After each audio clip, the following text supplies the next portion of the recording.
Nunca pensé que la persona que más daño me haría no sería una ex, ni una enemiga, sino mi cuñada. Desde que entré en su familia, hizo todo lo posible por hacerme sentir menos. Comentarios, burlas, miradas. Pero nada me preparó para el momento en que decidió inventar una mentira que casi destruye mi relación. Y lo peor, lo hizo frente a toda su familia. Pero no imaginó que todo se le iba a volver en contra. Si crees que ya has escuchado historias de cuñadas tóxicas, espera a ver cómo terminó esta. Esta es mi historia. Pero antes de comenzar, te invito a que nos dejes tu me gusta y te suscribas activando las notificaciones para que no te pierdas ninguna de nuestras próximas historias. Ahora sí, comencemos. Desde el primer instante, supe que encajar en la familia de mi novio no sería sencillo. No porque fueran personas abiertamente hostiles o malintencionadas, sino porque entre ellos existía una especie de hermetismo invisible, una dinámica cerrada, casi tribal, donde todo aquel que no compartiera sus códigos, sus costumbres o incluso sus silencios, era automáticamente un extraño. Y yo lo era, una forastera, alguien que venía de otro mundo, con otra forma de ver la vida, de entender el afecto, de construir relaciones. Pero yo estaba enamorada de él, profundamente enamorada. Y ese amor me empujaba una y otra vez a intentarlo, a acercarme, a encajar, a ser parte de su universo, aunque en el fondo cada intento me fuera dejando un poco más desgastada. Nunca imaginé, sin embargo, que el verdadero conflicto no vendría de todos ellos en conjunto, sino de una figura en particular, su hermana, mi cuñada, la favorita indiscutible. Desde el día que la conocí, supe que ella jugaba en otra liga dentro de esa familia. Bastaba con observar cómo se movía, cómo hablaba, cómo todos callaban cuando comenzaba a contar cualquier anécdota trivial, como si fuera una revelación. Tenía una seguridad arrolladora, de esas que no permiten espacios a la duda, pero que, al mismo tiempo, se disfrazaba bajo una capa de dulzura medida.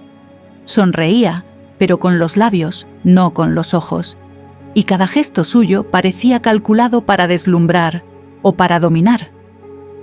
Al principio me forcé a no juzgarla. Me repetía que tal vez era mi inseguridad la que me hacía verla así, que quizá estaba proyectando mis temores. Pero no tardaron en llegar los pequeños dardos. Esos comentarios vestidos de broma, que si mi ropa era muy sencilla, que si no sabía cocinar como lo hacía su madre, que si, seguro tú, no creciste con tradiciones tan arraigadas como las nuestras. Todo dicho con esa risa suave que parecía pedirte que no te lo tomaras en serio, pero que dolía igual. Mi novio no lo notó al principio, o prefirió no notarlo. Tal vez creyó que eran cosas sin importancia, y yo, en mi afán de no generar problemas, elegí callar. Pero el silencio fue cediendo terreno a una incomodidad persistente, a miradas esquivas, a saludos más fríos. La madre de mi novio, que al principio me había recibido con cordialidad, se volvió reservada, como si hubiese recibido instrucciones de mantener la distancia. Su padre, siempre tan afable, comenzó a tratarme con una cortesía distante, casi mecánica. Y todo mientras mi cuñada mantenía su actitud encantadora frente a los demás, como si nada estuviera ocurriendo. Con el tiempo, supe la verdad. Supe que ella hablaba de mí cuando no estaba, que distorsionaba mis palabras, que sembraba dudas sobre mis intenciones, que cuestionaba todo lo que yo era, desde mi trabajo hasta mis valores, pasando por mi familia. Decía que yo estaba con su hermano por interés, que era una oportunista, una intrusa que solo buscaba dividirlos. Y lo más doloroso fue descubrir que muchos decidieron creerle sin cuestionarla, porque era más cómodo hacerlo, porque en esa familia ella era incuestionable. Y sin embargo, él siempre confió en mí. Cada vez que algo salía a flote, cada vez que una nueva mentira intentaba manchar mi nombre, él venía a mí, me miraba a los ojos y me preguntaba. Siempre me creyó, siempre me defendió. Su lealtad fue mi refugio en medio de la tormenta. Pero esa tormenta no cesó. Al contrario, se volvió más intensa, más cruel. Las reuniones familiares se convirtieron en una especie de ritual incómodo, en el que todos parecían observarme esperando mi próximo error. Mi cuñada, siempre sonriente, sabía cómo manipular cada situación para dejarme expuesta sin que pareciera intencional. Yo me iba de esas cenas con el alma hecha trizas, preguntándome una y otra vez qué había hecho mal, por qué no era suficiente. Lo más desgarrador era saber que no había nada que pudiera probar mi inocencia, porque no había nada que defender. Yo no había hecho nada malo, pero para ellos ya era culpable, de no ser una de los suyos, hasta que un día todo se desbordó. Fue en una de esas comidas familiares, un domingo como tantos otros. Yo había ido directo desde el trabajo, agotada, con el uniforme aún bajo el abrigo. Sonreí, como siempre, intentando no mostrar el cansancio. Mi cuñada me recibió con un abrazo fingido y un comentario ácido. «Uy, parece que el trabajo te está dejando sin vida». Reí por compromiso. No quería problemas, pero ya se sentía en el aire una tensión distinta, una electricidad rara. Las miradas eran más inquisitivas, los murmullos más frecuentes. Durante la cena lo comprendí. Ella se levantó, con su tono de voz perfectamente modulado, con esa teatralidad que sabía usar tan bien, y dijo que tenía algo importante que contar, que lo hacía por amor a su hermano, que no podía seguir callando. Entonces sacó su teléfono y mostró unas fotos, borrosas, tomadas a escondidas, donde se me veía con un compañero de trabajo en una cafetería. En una reía, en otra él me tocaba el brazo al hablar. Un gesto cotidiano, inocente. Pero presentado bajo esa luz, con esa voz cargada de falsa tristeza, se volvió un escándalo. La reacción fue inmediata. Murmullos, reproches, juicios. Su madre me llamó hipócrita. Su padre, visiblemente decepcionado, pidió que me fuera de la casa. Yo intenté explicar, decir la verdad, que era un compañero, que me había acompañado a Pont-Amat a almorzar ese día. Pero ya nadie escuchaba. Ya habían decidido quién era la víctima y quién era la villana. Hasta que él habló. Mi novio, con los ojos ardiendo de rabia, se puso de pie. Alzó la voz. Por primera vez. Defendió mi nombre con una claridad feroz. Dijo que sabía perfectamente con quién estaba ese día, que confiaba en mí, que conocía esa amistad, que no había traición alguna, que lo que sí había era una hermana obsesionada con controlar su vida, con destruir todo lo que escapara de su dominio. La familia intentó justificarla, que lo hacía por amor, por cuidado, pero él no lo permitió. Dijo que si ese era el precio de pertenecer a esa familia, el silencio, la humillación, la mentira, entonces no quería pertenecer más. Tomó mi mano y salimos juntos de esa casa, sin mirar atrás. Desde entonces no volvió a verlos. Rompió todo contacto. Fue una decisión dolorosa, lo sé. A veces lo noto cuando se queda mirando una foto antigua o cuando menciona a sus sobrinos. Pero también sé que lo hizo por amor, por justicia, porque eligió no permitir que el veneno disfrazado de afecto arruinara su vida, nuestra vida. Hoy vivimos tranquilos, en paz, construyendo una historia lejos del ruido, lejos del juicio.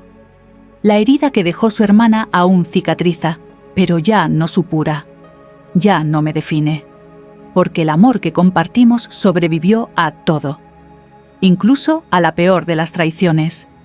Y eso, en el fondo, es lo único que importa. Hoy, lo que más valoro es la tranquilidad, ese silencio limpio en casa, esa calma que se siente cuando sabes que nadie te está juzgando por detrás, ni esperando que falles para señalarte. Después de todo lo que pasé, entendí que no quiero vivir nunca más en modo defensa. No quiero sentir que tengo que justificar mi existencia, ni probarle a nadie que merezco estar donde estoy. La vida, después de una experiencia así, no vuelve a ser igual, pero no lo digo como algo negativo. Al contrario, te cambia el filtro con el que ves a las personas, las relaciones y hasta a ti misma. Empiezas a darte cuenta de cuántas cosas toleraste en nombre del amor, de la paz o de la esperanza. ¿Cuántas veces te traicionaste un poquito para no incomodar? Yo lo hice muchas veces. Bajé la cabeza, aguanté, sonreí cuando quería llorar, por miedo a que alguien dijera, «Ah, viste, no encaja», pero ya no. Aprendí a leer las señales que antes ignoraba. Esa incomodidad que se siente en el pecho cuando entras a un lugar donde sabes que no te quieren. Esa intuición que te grita que algo no está bien, aunque nadie lo diga en voz alta. Hoy escucho esas señales. Hoy me hago caso, porque entendí que mi paz vale más que cualquier cena familiar, que cualquier fachada de normalidad. Y no fue fácil llegar a este punto. Hubo muchas etapas en el proceso. Rabia, tristeza, culpa, incluso confusión. Durante mucho tiempo me pregunté si algo de todo eso había sido mi culpa, si yo había provocado el rechazo, si había sido demasiado distinta, demasiado directa, demasiado todo. Pero no.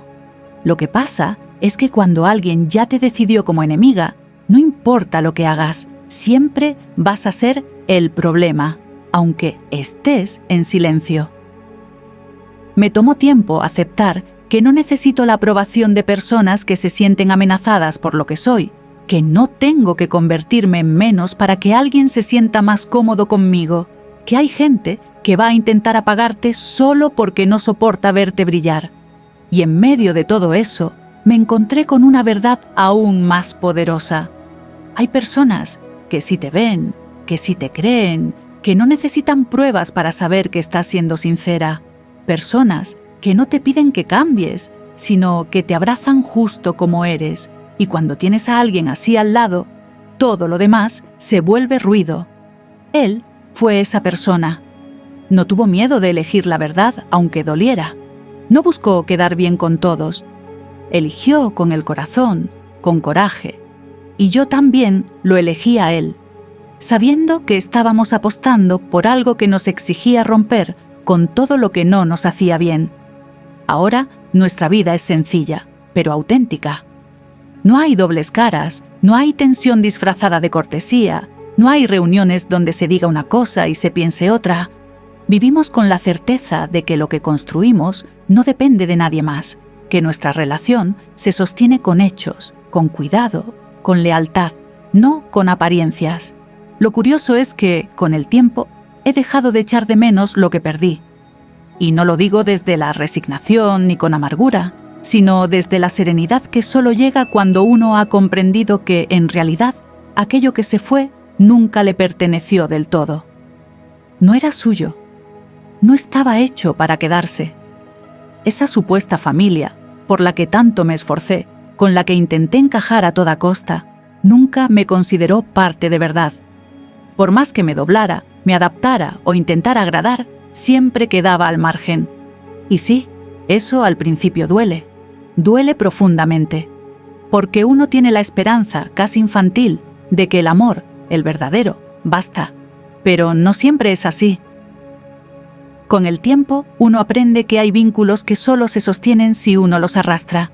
Y llega un punto en el que soltar es menos doloroso que seguir fingiendo que algo funciona cuando claramente no lo hace. Y al soltar llega el alivio.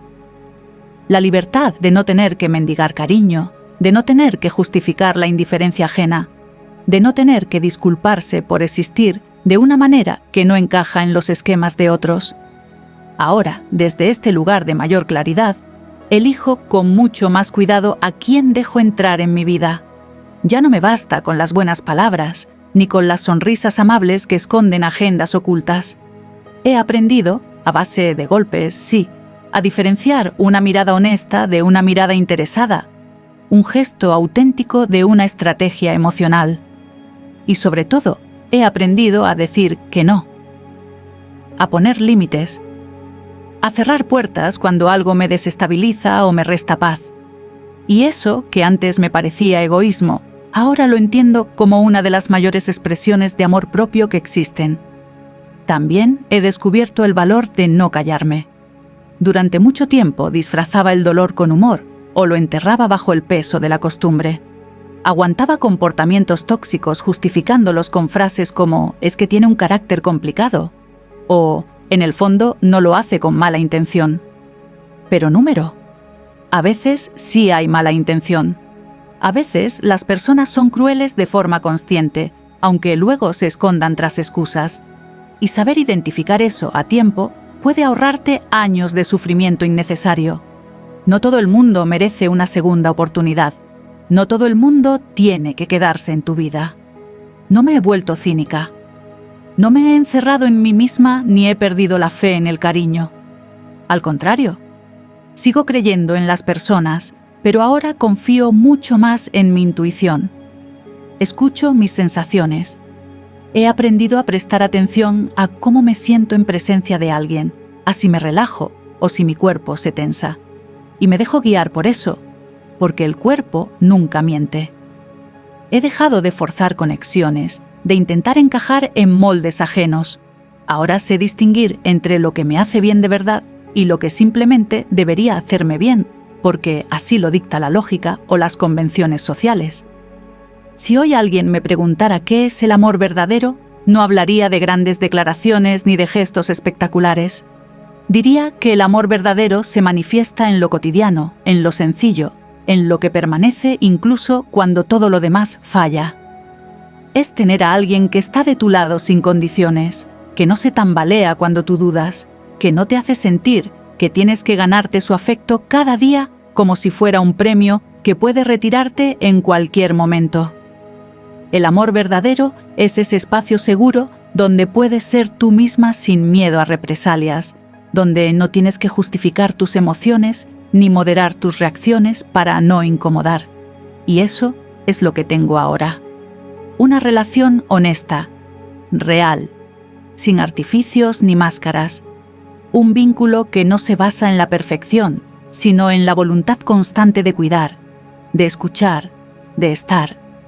Una historia que no fue fácil, que tuvo sus momentos oscuros, sus retos, sus pausas, sus silencios, pero que sobrevivió, que se mantuvo, que no se rompió cuando todo parecía inclinarse hacia el abismo. Y esa resistencia, esa fidelidad silenciosa, para mí vale infinitamente más que cualquier frase bonita o gesto ruidoso. El amor de verdad no te hace sentir pequeña, no te exige que te transformes en alguien diferente para ser digna de ser querida. No te pone a prueba cada 2 por 3 para comprobar si sigues ahí. El amor de verdad te acepta, te impulsa, te sostiene y sobre todo te da paz. Una paz tan honda que te permite descansar por dentro, que te permite confiar, soltar, respirar. Hoy no vivo en guerra con nadie. Ya no tengo que andar con pies de plomo por miedo a ofender a personas que, en el fondo, solo estaban esperando que tropezara para juzgarme. Me alejé de lo que me hería, incluso cuando eso implicaba cortar lazos con personas a las que se supone que debería querer porque son familia. Pero aprendí que el verdadero amor no se basa en el título que alguien ocupa en tu vida, sino en cómo te trata. Y si alguien te hace daño de forma recurrente, si no te respeta, si no te escucha, si solo está cuando le conviene, entonces no importa qué apellido lleve o qué rol desempeñe, no merece quedarse. No es mi responsabilidad sanar heridas que no provoqué. No me corresponde cargar con los traumas de los demás ni sacrificarme para que otros se sientan cómodos. Y entendí, con dolor pero también con mucha lucidez, que a veces amar a alguien implica soltarlo, dejar de justificarlo, dejar de protegerlo, dejar de esperarlo. A veces el amor más puro se muestra en quien está dispuesto a renunciar a ciertos privilegios por defenderte, en quien no duda en posicionarse de tu lado aunque eso implique enfrentarse a los suyos, en quien no negocia tu dignidad. Y si eso no es amor verdadero, sinceramente no sé qué lo es. Dale me gusta, suscríbete y activa las notificaciones para no perderte ninguna de las próximas historias. Y si quieres mantener viva esta energía, deja en los comentarios. Hoy atraigo fuerza y crecimiento. Gracias por acompañarnos hasta el final de esta historia. Hasta la próxima, mis queridos amigos.